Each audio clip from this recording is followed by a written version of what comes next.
Hello guys, जय हिंद। कैसे हैं आप लोग? जैसे कि आप लोग जानते हैं, अभी इंडियन एयरफोर्स का एयरमैन का एक्स एंड वाई ग्रुप का एग्ज़ाम चल रहा है।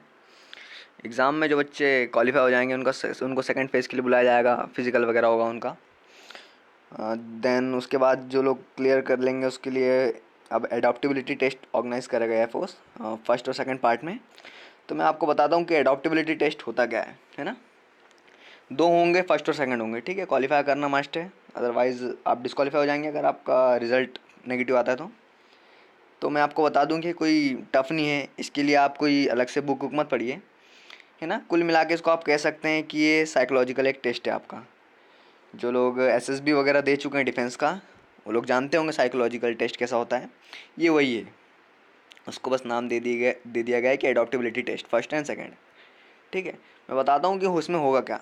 इसमें आपको ऑब्जेक्टिव टाइप रहेंगे क्वेश्चन, ठीक है।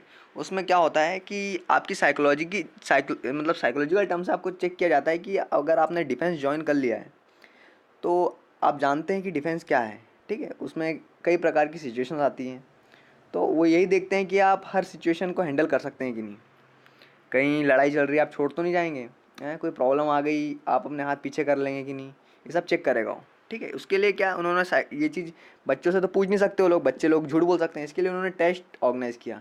अब टेस्ट में ये है कि बच्चे पकड़े जाते हैं जिन लोग दिमाग से थोड़े कमज़ोर रहते हैं, या लोग उनकी मेंटली उनकी थिंकिंग अलग रहती है, वो काफ़ी नेगेटिव रहते हैं, तो वो लोग इस एग्ज़ाम को पास करना उनके लिए थोड़ा मुश्किल पड़ जाता है। उनको जो है लिया जाता है कि ये साइकोलॉजिकली बेटर नहीं है इसकी जॉब के लिए, ठीक है। तो ये टेस्ट होता है, ऐसे कुछ नहीं है, आपको बस पॉजिटिव सोचना है, ठीक है। कुछ भी सिचुएशन देगा वो आपको, तो बस आपको सिचुएशन को आंसर देना है जो एक्चुअली आप करते हो। अगर वो सिचुएशन के सामने है, एक्चुअली में आप क्या करोगे, कि अगर कोई डूब रहा है दो जन तो आप किसको बचाओगे, एक्चुअली में आप जो करोगे आपको वही बताना है। कुछ सुपरफ्लुअस बात नहीं करनी है, फालतू बात नहीं करनी है कि शक्तिमान उसको बचा लूँगा। जो आप एक्चुअली में करोगे आपको वही बताना है ना, रियल फैक्ट देना है। वही ऑप्शन रहेंगे, उसी के हिसाब से आपको बताना है। ऑप्शन भी ऐसे रहेंगे कि चारों ऑप्शन आपको लगेंगे कि यार चारों बेटर है, बट आपको उसमें से एक परफेक्ट चुनना है, ठीक है। यही होगा आपका एडॉप्टेबल टेस्ट। इसका लेने का ये पर्पज़ रहता है कि जैसे कि इंडिया में जैसे कि एयरफोर्स में अलग अलग जगह से बंदे रहें। अब कोई तमिलनाडु का बंदा है ना, साउथ का, अगर उसको ईस्ट में रखा जाए, उसकी पोस्टिंग वेस्ट में कर दें, नॉर्थ में कर दें, है ना, वहाँ का जोग्राफिकल जो रहेगा टर्म्स, वहाँ कम बारिश होती है, ज़्यादा गर्मी है, तो वो एक्सेप्ट करेगा कि नहीं उस एटमॉस्फेयर को, है ना। और उसको डिफरेंट डिफरेंट पर्सन के साथ जॉब करना है, ऐसा तो है नहीं कि उसके प्लेस के सारे बंदे रहेंगे ना, डिफरेंट नेचर के बंदे रहेंगे, उनके साथ वो अपना नेचर को डिपेंड वो नेचर को बदल पा रहा है कि नहीं, है ना, उनके हिसाब से काम कर पा रहा है, ये सब चेक किया जाएगा, है ना। फर्स्ट स्टेज भी यही होता है एडॉप्टेबिलिटी का, सेकंड भी यही है ना। सेकंड में भी ज़्यादा कुछ देखा नहीं जाता है। आपका जो मिलिट्री में आप लोग कुल मिला के जा रहे हैं उसके अकॉर्डिंग आपका माइंड सेट की नहीं, है ना, आप लोग हर सिचुएशन को कैसे कर रहे हैं वो सब देखा जाएगा, है ना। कुल मिला के दोनों रीजनिंग टाइप क्वेश्चन रहेगा, सिचुएशन रहेंगे क्वेश्चन में, आपको उसका आंसर हिट करना है ना। और ज़्यादा कोई टफ नहीं है। बस मैं आपको ये बता दूँ कि आप जो जब भी एग्ज़ाम देने बैठेंगे तो अपने माइंड को पूरा पॉजिटिव करना, नेगेटिव आंसर बिल्कुल मत देना, ठीक है। कि आप और फालतू के जो ऑप्शन रहते हैं कि यार ऐसा हो जाएगा, शक्तिमान बन के आके बचा देंगे कुछ, है ना, उस टाइप के मत बताना। फिर जैसे कि कोई सिचुएशन दे देता है, जैसे कि है ना कि कोई किसी को मार रहा है अदरवाइज, है ना, तो आप क्या करोगे अगर आपका फ्रेंड है, आप बचाओगे। तो भैया इसमें तो आपको बेटर ये रहेगा कि आप यूनिटी दिखाएंगे, है ना, उसको या तो पुलिस को इन्फॉर्म करेंगे या उसके पेरेंट्स को बताएंगे आप कि या तो ये इस प्रॉब्लम को सॉल्व कर लें या तो अपने आप को सरेंडर कर दे, है ना। आप उसके साथ गलत चीज़ में साथ नहीं दोगे, तो आपको ऐसे ही ऑप्शन मिलेंगे और आपको ऐसे बना, बस आपका यही चेक किया जाता है कि आप एडजस्ट कर पा रहे हैं कि नहीं। क्योंकि जो मिलिट्री है ना, वो आप जानते हैं वो डिसिप्लिन से बनी हुई है, कि आपके अंदर वो डिसिप्लिन है कि नहीं, है ना। वहाँ दूसरी जॉब जैसा नहीं है, ऑफिसर ने जो बोल दिया सो बोल दिया, आपको लड़ना नहीं है। अब यही देखना है कि आप में कितने सहनशीलता है, वो इस टेस्ट में बस यही जानेगा आपके बारे में। और इसके लिए ऐसा नहीं कि कोई आप बुक पढ़ें, है ना, ऐसा कोई ज़रूरत नहीं है आपके लिए। बस आप अपनी थिंक को पॉजिटिव रखें, पूरा पॉजिटिव सोचना है आपको, आराम से क्लियर हो जाएगा ये, ठीक है। जैसे कि आप जानते हैं कि एयरफोर्स में काफ़ी प्रेशर आ जाता है, कभी कभी कुछ सिचुएशन ऐसी आ जाती है, तो आपको हमेशा शांत रहना है उसमें। आप देख सकते हैं स्क्रीन पे, ठीक है। किसी भी प्रॉब्लम को आपको सॉल्व करना हो, आपके नए टीम मेंबर्स आ गए हैं, आप कैसा रिएक्ट कर रहे हैं उनके साथ, कैसा बिहेव कर रहे हैं, कितनी जल्दी उनमें उनसे घुल मिल जा रहे हैं।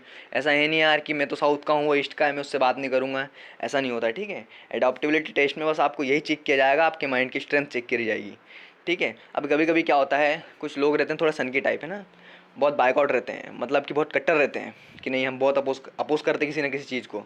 अब वो लोग रिटर्न तो पास कर लेते हैं रट के भी कैसे भी है ना, तो वो इस टेस्ट में आके फंस जाते हैं। अगर उन्होंने अपने अकॉर्डिंग आंसर दे दिया तो जो चेकर रहेगा, जो आंसर शीट चेक करेगा, वो समझ जाएगा कि इसकी मेंटेलिटी क्या है, ठीक है। तो आपको ऐसा कुछ करना नहीं है, पॉजिटिव रहिए, आराम से आंसर दीजिए, कोई टफ नहीं है, ठीक है। मैं बात कर लेता हूँ अब मेडिकल टेस्ट के बारे में। मेडिकल टेस्ट में मैं बता दूं कि अगर आपको फ्लैट फुट है, नौकनी है, तो ये थोड़ा प्रॉब्लम क्रिएट करेगा। और मोस्ट आपकी आंखें, ठीक है, इन चीज़ों में माफ़ नहीं किया जाता है। हाँ, अगर आपको टेम्प्रेरी रिजेक्शन देता है तो आप क्लेम करके दोबारा मांग कर सकते हैं मेडिकल टेस्ट का, बट अगर ये मेजर प्रॉब्लम है तो फिर आपको फेल कर देगा वो, ठीक है।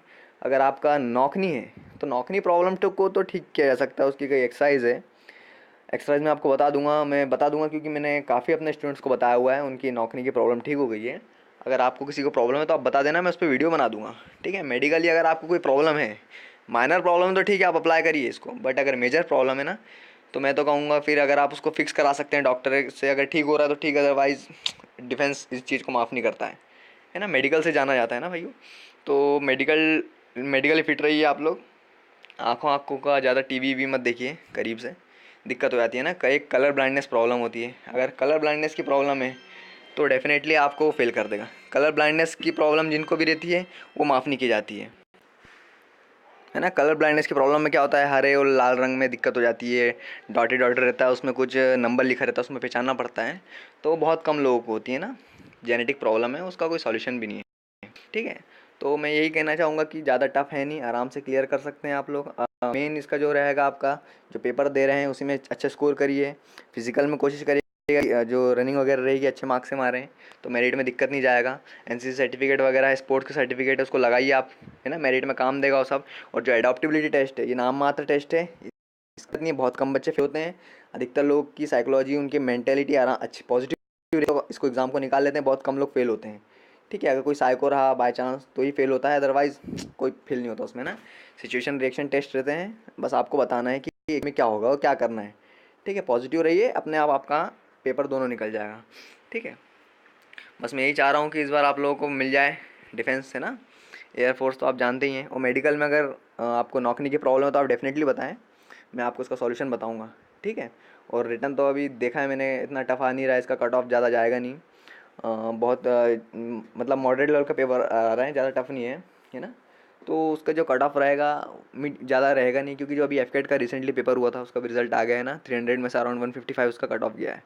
तो इतना कुछ कट ऑफ ज़्यादा नहीं गया है। पहले एफकेट भी ऑफलाइन होता था, अब ऑनलाइन हुआ उसका, तो जैसा अगर वो गया तो उसी को अगर हम उससे कंपेयर करें तो इसका कट ऑफ भी पहले जो रहता था ना उससे कम ही रहेगा।